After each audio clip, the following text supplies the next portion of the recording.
네, 첫 번째 K리그 경기. 지금 전북 현대 대 이제 대구 FC. 자, 일단은 뭐 전북 같은 경우에는 이제 직전 경기에서 좀 안드레 루이스가 이제 부상 교체가 돼서 이번 경기 좀 출전이 약간 좀 불투명한 상황이긴 합니다.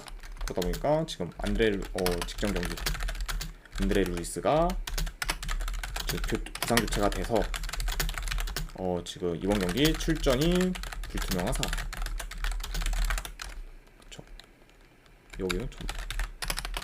그래서 일단 뭐 전북은 뭐 그 이외에도 뭐 백승호 선수도 아직 좀 결장 의심인 상황이고 하다 보니까 어느 정도 지금 전북은 부상자, 네, 결장자가 좀 있다 이렇게 볼 수가 있고, 대구 같은 경우에는 지금 뭐 주전 미드필더 한 명이 결장의 상황입니다. 네, 아무래도 지금 이진용 선수가 지금 결장 중이다. 네, 이렇게 지금 볼 수가 있네요. 자, 일단 뭐 최근 지금 전북 같은 경우에는 이제 김상식 감독이 이제 사임을 하고 나서 이제 새로 이제 감독이 교체되다 보니까 오히려 지금 전보다 더 안정적인 그런 경기력을 보여주고 있어요. 그러다 보니까 뭐 최근 상승세를 타고 있고, 그리고 지금 전북 같은 경우에는 지금 리그 기준 지금 홈에서 2연승을 좀 기록하면서 어느 정도 좀 승승장구하고 있다 이렇게 볼 수가 있네요. 그렇죠. 물론 뭐 그 대표적인 예로 이제 직전 울산 상대로도 이제 2대 0으로 좀 짜릿한 승리를 했죠. 그리고 이제 반면에 대구 같은 경우에도 지금 리그 기준 지금 최근 5경기 연속 지금 무패 행진을 이어가고 있습니다. 그리고 지금 원정에서는 이제 대구가 3연승으로 굉장히 좋은 경기력을 보여주고 있어요. 그렇죠. 이렇게 볼 수가 있고, 게다가 지금 뭐 대구 같은 경우에는 한 가지 더 주의 깊게 봐야 될 상황이, 지금 리그 기준으로 봤을 때 원정에서 지금 3경기 연속 클린시트를 지금 기록 중입니다. 그만큼 이제 원래 이제 원정에서 수비가 그렇게 좋지 못했던 대구가 최근 지금 원정에서는 수비도 많이 좋아진 상태다. 네, 이렇게 지금 판단을 할 수가 있을 것 같네요. 자, 일단 요 양 팀의 이런 경기 양상을 봤을 때,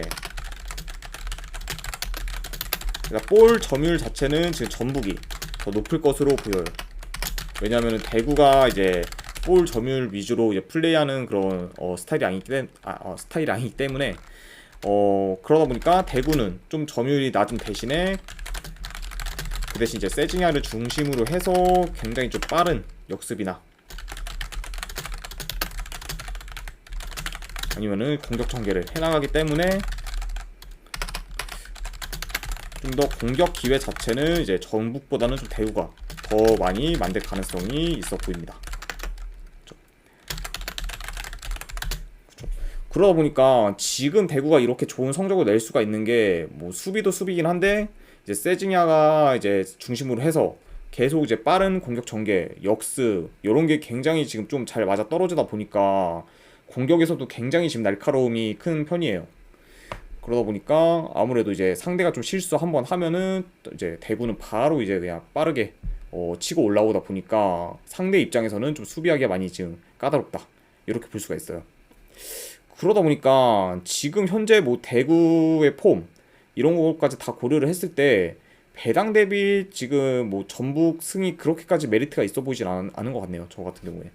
아무래도 이제 이거 같은 경우에는 충분히 뭐 대구가 반전을 일으킬 만한 가능성도 있기 때문에 이 경기는 전북보다는 저는 대구 쪽 사이드를 보도록 하겠습니다. 그래서 분석 결과 봤을 때는 이거는 대구 쪽 프랜승, 그리고 이거는 고배당으로는 한번 무승부 도전, 이렇게 한번 가보도록 할게요. 그래서 이제 대구 프랜승의 이제 무승부 이렇게 한번 보도록 하겠습니다. 자, 두 번째 경기 이제 광주 대 이제 수원 삼성. 자, 일단은 뭐 이제 양 팀의 어느 정도 최근 결정자를 봤을 때 강주 같은 경우에는 지금 주전 골키퍼 한 명이 결정. 그리고 이제 수원 삼성 같은 경우에는 지금 주전 용병들이 어느 정도 결장 의심인 상태입니다. 그렇죠. 아무래도 지금 뭐 불투이스 그리고 바사니 그리고 이제 뮬리치 등 어느 정도 좀 핵심 그런 용병들이 좀 결장 의심인 상태다. 네, 아이고, 네. 팔순님, 반갑습니다. 패드그린님 맞으시죠? 팔순 더치페이님 별풍선 23개 감사합니다. 아이고, 팔순 더치페이님 별풍선 23개 감사드립니다. 제가 바로 그러면은 오늘 보내드리도록 하겠습니다. 아, 그리고 오늘 마지막 MLB 조합 적중되신 거 축하드립니다. 저도 그거는 좀 약간 포기를 했었는데 그래도 애틀란타가 좀 약간 극적으로 이겨주면서 좋은 결과를 냈네요. 자, 일단은 잠시만요.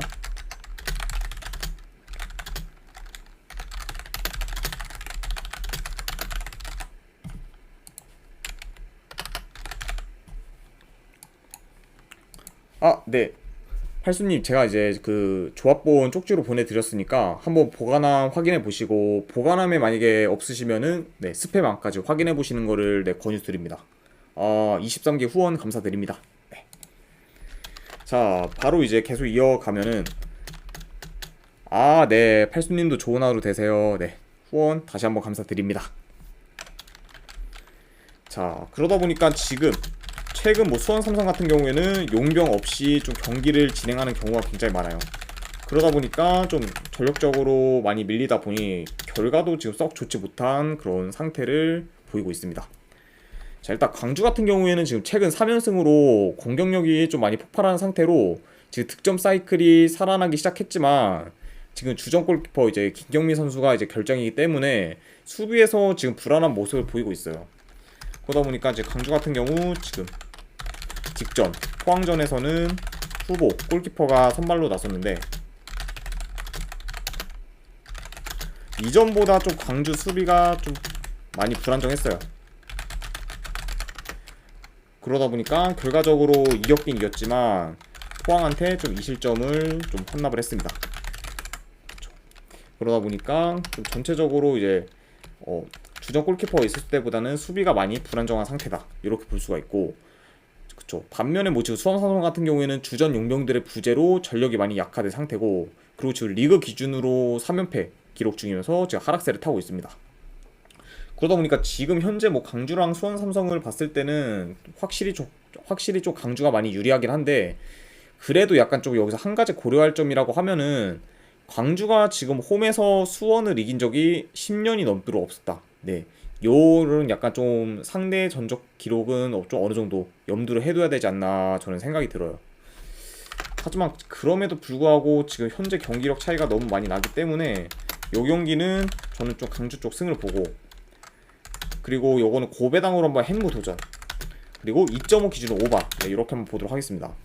아무래도 지금 광주도 최근 이제 후보 골키퍼가 이제 출전을 하다 보니까 수비 면에서 좀 많이 불안정한 모습을 보이기 때문에 수원 삼성이 한 골 이상 넣으면은 좀 오버로 갈 가능성이 더 크지 않을까 생각이 드네요. 자, 일단 이렇게 해서 이제 경기 끝이 났고, 그 다음에 이제 인천 유나이티드 대 이제 서울, FC 서울이라고 할게요, 이거는. 자, 일단 뭐 지금 최근 지금 인천 같은 경우에는 뭐 리그 기준 4경기 연속 무패 행진을 이어가고 있으면서 지금 상승세를 타고 있고, 그리고 특히 지금 최근 공격력이 살아나면서 3경기 연속 지금 멀티 득점 이상을 기록 중입니다. 그만큼 지금 뭐 인천은 최근 3경기 연속 지금 연속 멀티 득점 이상을 기록 중으로 지금 공격 전개가 지금 전보다 더 좋아진 상황이다, 이렇게 볼 수가 있습니다. 그쵸. 그러다 보니까 현재 뭐 지금 인천 같은 경우에는 굉장히 지금 공격력이 좀 물이 오른 상태고, 서울 같은 경우에는 직전 이제 대구한테 지고, 그리고 최근 득점력이 이제 이전보다 많이 떨어지긴 했지만 여전히 지금 FC 서울 같은 경우에는 지금 공격 전개가 굉장히 좋아요. 그러다 보니까 좀 더 지금 최근 골 결정력이 많이 아쉽긴 하지만 그래도 득점 찬스도 많이 만들기 때문에 언제 이제 골이 좀 폭발해도 전혀 이상하지 않은 그런 상황입니다. 그렇게 볼 수가 있네요. 자, 그리고 뭐 지금 인천이 이렇게 좀 많이 4경기 연속 무패 행진을 하면서 좋은 결과를 낼 수 있는 이유가 지금 공격 전개나 역습이 이제 예전보다 많이 빨라졌어요. 그러다 보니까 지금 그게 득점 찬스로 이어지는 경우가 굉장히 많고, 그리고 지금 패스 정확도 또한 이제 전보다 지금 많이 올라간 상태입니다. 그쵸. 그러다 보니까 이번 이제 FC 서울전에서도 이제 인천의 그런 공격적인 모습을 많이 기대할 만하고, 그러면서 어느 정도 이 경기는 좀 저득점보다는 다득점 양상으로도 진행될 가능성이 조금은 있을 것 같네요. 이렇게 볼 수가 있고, 자, 하지만 지금 약간 찜찜한 건 있죠. 인천이 이제 원정에서는 굉장히 좀 나름 성적이 좋은데 홈에서는 지금 아직까지 1승밖에 지금 못한 상황으로 원정보다 그런 홈에서의 경기력이 더 좋지 못해요. 그리고 지금 물론 뭐 인천이 잘 나가고 있다고 하지만 전체적인 그런 경기력이나 운영, 그리고 안 그러면 조직력 같은 거는 서울이 지금 한 수 위기 때문에 이런 거를 약간 고려해도 이 경기는 지금 원정이라고 해도 약간 서울 사이드를 보는 게 합리적이지 않을까 저는 생각을 합니다.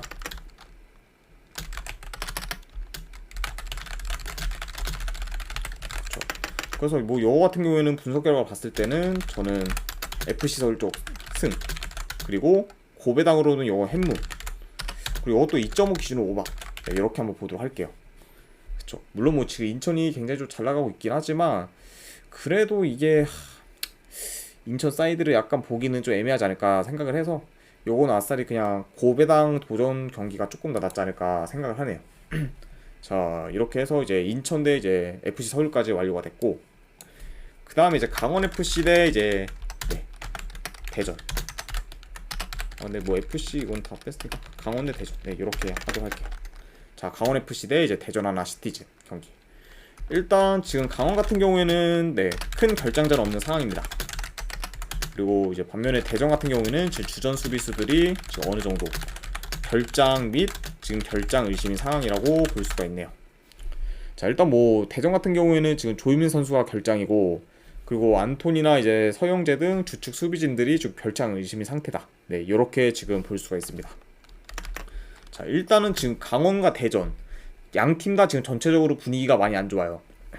그리고 강원 같은 경우에는 지금 뭐 리그 기준 6경기 연속 승이 없는 상황이고, 그리고 대전도 지금 뭐 리그 기준으로 봤을 때 4경기 연속 승이 없는 상태다.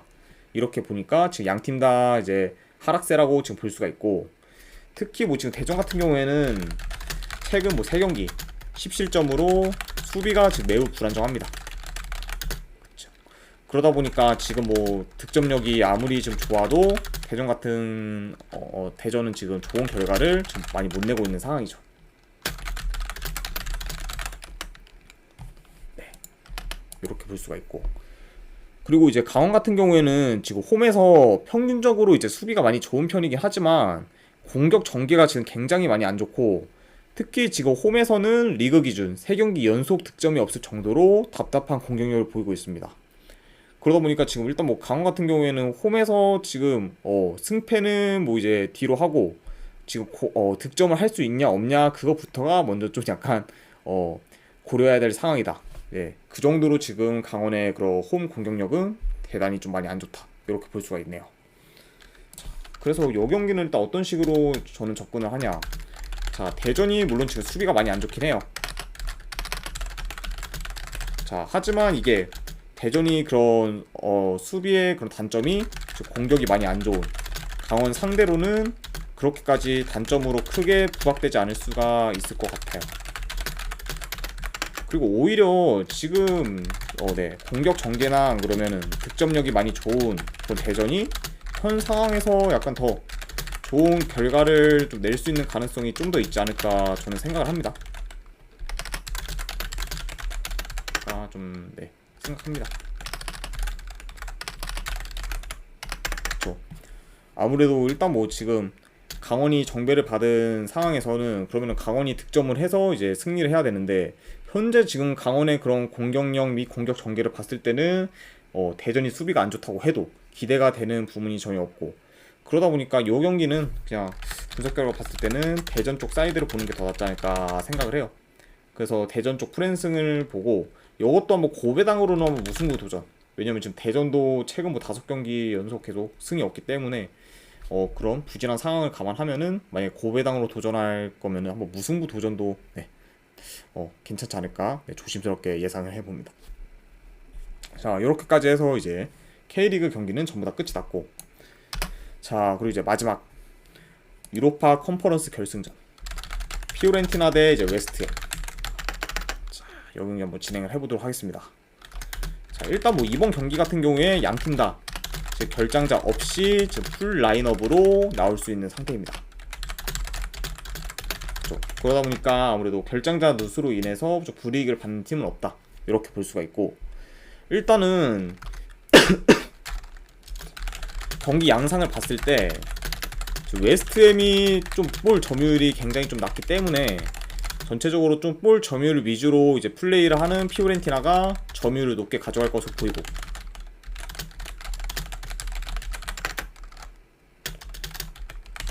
그리고 이제 양 팀 다 어느 정도 좀 침투에 취약하다 보니 섣불리 좀 라인을 올리면서 약간 무리하게 그런 공격 전개를 하지는 않을 것으로 보여요. 그쵸? 게다가 이게 지금 컨퍼런스 결승전이다 보니까 결승전 특성상 이제 양 팀이 막 공격적이기보다는 좀 신중하게 플레이하는 경우가 굉장히 많기 때문에 이런 결승전의 그런 특성까지 고려를 하면은 좀 더 플레이가 좀 신중하게 되지 않을까 생각을 합니다. 자, 게다가 지금 뭐 최근 두 팀 다 경기력이 많이 좋은 편이긴 하지만 지금 공수 밸런스나 수비 안정성은 오히려 더 지금 피오렌티나가 좋은 편이에요.